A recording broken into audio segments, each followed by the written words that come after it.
金杯標價擺上台，川普親家掏錢買。歐洲55國後，你敢賣來，我不来。說的就是這幾天足壇炸了鍋的大事兒。7月28號，國際足聯主席因凡蒂諾被爆出一個計劃，把世界杯打包成一家公司，賣股份給私人財團，領頭的買家是美國總統川普女婿的親弟弟。2天之後，7月30號，歐足聯55個會員協會開緊急視頻會議，表決結果55-0，全票通過一句話：這個計劃不徹底作廢，歐洲就不參加國際足聯辦的任何比賽。世界杯办了快100年，頭一回管杯子和踢球的鬧到了這個份上。因凡蒂諾要幹的事儿是這樣：成立一家新公司，把男足世界杯、女足世界杯、世俱杯這3塊金字招牌里最值錢的部分，電視轉播權、贊助、門票、周邊授權全裝進去。這家公司估值200億美元，然後切出最多20%的股份，賣給私人投資者，換回42億美元現金。國際足聯自己留80%股份，董事會說了算的還是他。國際足聯主席兼任新公司的董事長，剩下那個老的国際足聯往後管治理、管規則、管紀律。所以嚴格講，沒人能把世界杯整個抱回家。買下世界杯這5個字誇張了一半，可另一半一點不誇張。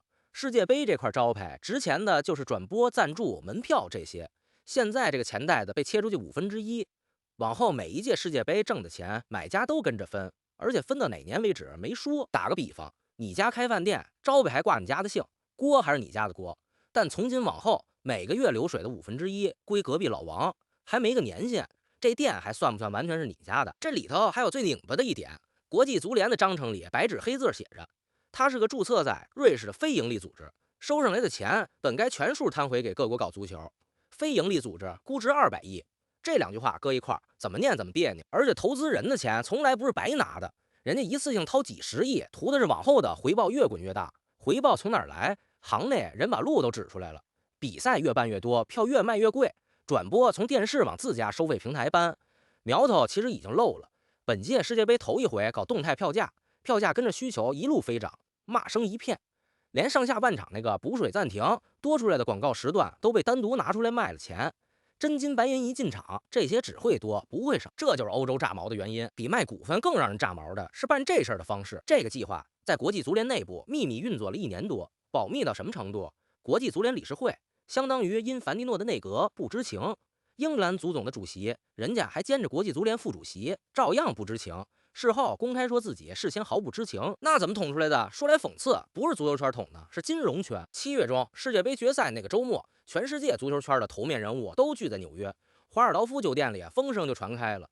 國際足聯憋着個大動作，當時大夥猜是不是要官宣世界杯擴到64個隊？有人當面追問因凡蒂諾，他一個字不。結果7月28號，英國《泰晤士報》直接把整個計劃捅了出來。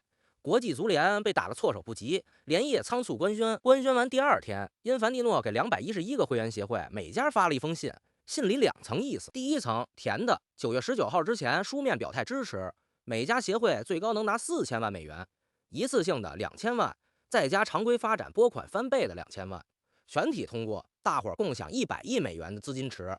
他還在信裡描了個更長遠的圖景，計劃要是成了，到2038年。每家協會累計能從國際足聯拿到8600萬美元，不成只有3600萬左右，差出去1倍還多。第2層就不填了，要是集體否決，未來能分的總盤子只剩27億。翻譯一下，簽字4000萬，不簽零頭。而且這事兒不用開大會，211家裡過半數，也就是106家回信支持，再加理事會點頭，新公司就成立了。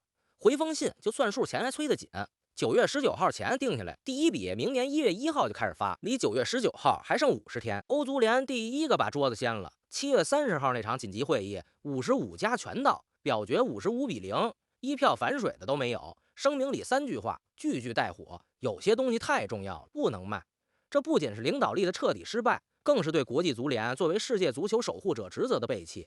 最後一句最狠，只要這些提案還存在，歐洲就不參加國際足聯的任何賽事。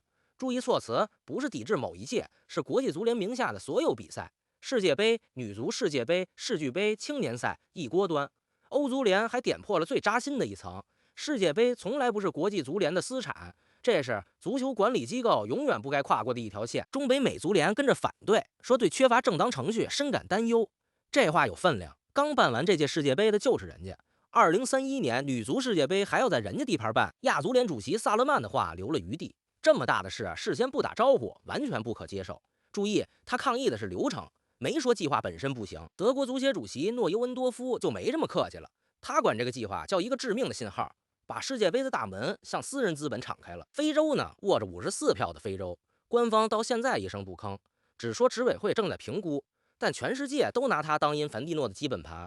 2016年他上台以来，國際足聯往非洲砸了超过10億美元的發展資金，南美10票傾向支持，他們正推着世界杯擴到64隊，還惦記着2030年多分機場主辦。印尼足協主席公開表態支持，澳大利亞、墨西哥說再研究研究，先別急着骂。4000萬美元對很多小國足協等於好幾年的全部預算，訓練中心、青訓教練、場地維護全指着這筆錢。國際足聯自己也晒了功勞簿。這屆世界杯頭一回打進決賽圈的佛得角、庫拉索、約旦、烏茲別克，靠的就是這套發展撥款。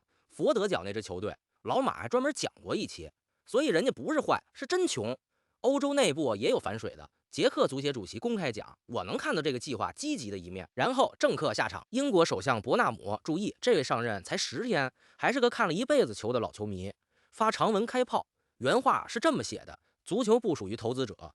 他屬於填滿看台的人，屬於風雨無阻一周一周站在場邊的人。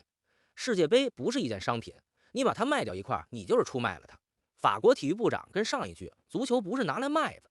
大西洋对岸，美國國会众議院司法委員會的民主黨議員宣布要調查這筆交易。還有一位老熟人，前國際足聯主席布拉特，就是當年被貪腐案掀下台那位。老馬專門拿一整期講過國際足聯的貪腐老底，這回連他都看不下去了。沒有人有權出售我們的運動。國際足聯要變成一家逐利的公司，他就丟了魂。他還補了一刀，說因凡蒂諾跟川普的關係已經發展到了金融層面。被罵成這樣，國際足聯服軟了嗎？沒有，深夜發聲明，一句話頂回來，沒有人在賣足球，還說這全怪媒體報道有誤，計劃照推。因凡蒂諾自己的口徑軟中帶硬，這是個機會，不是義務，只是磋商的開始。會員不批准，公司就不會成立。話說得漂亮，可回頭看那封信。簽字4000萬，不簽零頭，這磋商秤砣是歪的。吵到現在，各方逼着國際足聯回答的無非4個問題：這個計劃是怎麼敲定的？誰授權的？點子最早是誰出的？還有最扎眼的一個，買家到底是怎麼選出來的？領頭買家約書亞·庫什納什麼來頭？關係鏈3步就畫清楚。第一步，川普的大女兒伊萬卡嫁給了賈里德·庫什納，白宮高級顧問，川普的女婿。第二步，賈里德的親弟弟就是約書亞·庫什納，這單生意的領頭買家。第3步，哥倆的父親查爾斯·庫什納，2005年因為非法政治现金、逃稅、干擾證人被判過刑，2020年被川普赦免，現在是美國駐法國大使。一句話，要買世界杯的這位是川普正八經的親家。再看他本人的履歷，確實是個狠人。24歲，揣着500萬美元種子錢，創辦風投基金斯賴夫資本，17年幹到管理約600億美元，個人身家估計50億美元上下，押中過的項目隨便報倆就嚇人。如今全球幾十億人用的那個照片社交軟件，他是早期投資人，做出聊天機器人的那家人工智能公司，他也是大股東之一。今年4月，他剛成立一個新平台，名头就叫永久持股，不是炒一把就跑的熱錢，是打算攥在手裡幾十年不撒手的那種長線錢。這個平台的第一單買了美職棒舊金山巨人隊的股份，第二單就瞄上了世界杯。另外，按計劃，庫什納只是領頭的，身後還要拉一個地域多元化的投資團。地域多元化這詞兒掰開了看，外界普遍讀作4個字：中東土豪。那幾家常年排隊想買頂級賽事的海灣主權基金，大概率就在名單裡。有意思的是，公關口徑，他的团隊反复強調，約書亞兩口子是民主黨的捐款人，給奧巴馬的基金會捐過錢，跟川普不是一路人。這話真假？捐款是真的，他爹和他哥都在川普核心圈，也是真的。兩邊的話都擺這兒，咱不替誰圓。這買賣本身什麼水平？本屆世界杯4年周期，國際足聯總收入150億美元。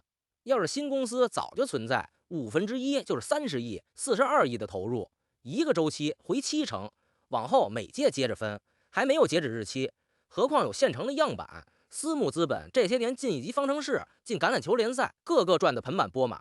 所以這種生意，華爾街排着隊想做，可偏偏這單沒競標，沒比價。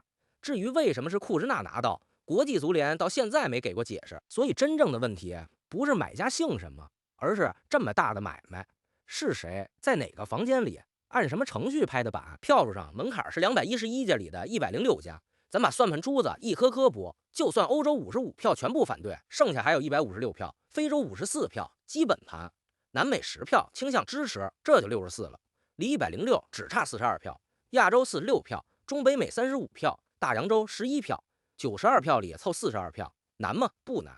別的不說，大洋洲那11票，多數是常年靠國際足聯撥款過日子的太平洋島國，所以光數票，因凡蒂諾是穩的。這也是他敢下通牒的底氣，但歐洲的牌不在票箱裡。第一張，2030年世界杯正好100周年那屆，東道主是西班牙、葡萄牙、摩洛哥，比賽大頭在歐洲，歐洲争不來，這屆杯賽直接办不成。第二张，本屆世界杯8强6支是歐洲队，剩下2支阿根廷和摩洛哥，主力基本是歐洲俱樂部青训養出來的，把歐洲踢出去的世界杯還值200億嗎？第三張，日子最近的一张，明年6月。2027年女足世界杯巴西開踢，按慣例參賽名單裡歐洲球隊得占10幾支，真到那天歐洲集體不來，半張簽表都填不滿，那就是這場對峙第一次真刀真槍的攤牌。還有一個問題繞不開，國際足聯賬上明明趴着40億美元的儲備，真為了發展足球缺這42億嗎？外界還看出了另一層門道，為什麼急着現在賣？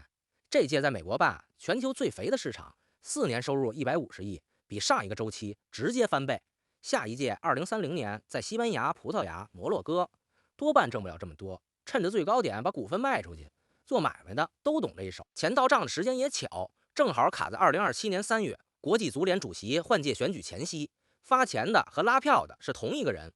多家媒體的匿名消息原還提了一層，新公司將來能給因凡蒂諾留一份卸任後的高薪工作，對標北美職業聯盟的總裁。美式橄欖球聯盟總裁年薪約6400萬美元，因凡蒂諾現在的薪水大概是人家的1/10。國際足聯官方否認，說沒為任何個人設崗。信哪邊？各位自己掂量。順便一提，去年12月世界杯抽籤儀式上，因凡蒂諾繞過評審程序，把國際足聯新設的和平獎親手頒給了川普。點就擺在這兒，怎麼連線？各位自己看，這事兒到底怎麼收場了？老馬的判斷，歐洲真退賽的可能性不大。55家裡頭，誰不指着世界杯的分成和曝光？但這計劃想按原樣通過也沒那麼容易。現在就是兩邊掰腕子，賭誰先眨眼。真到最後，大概率彈出個改良版，價碼重談，程序重走，歐洲多要幾個席位。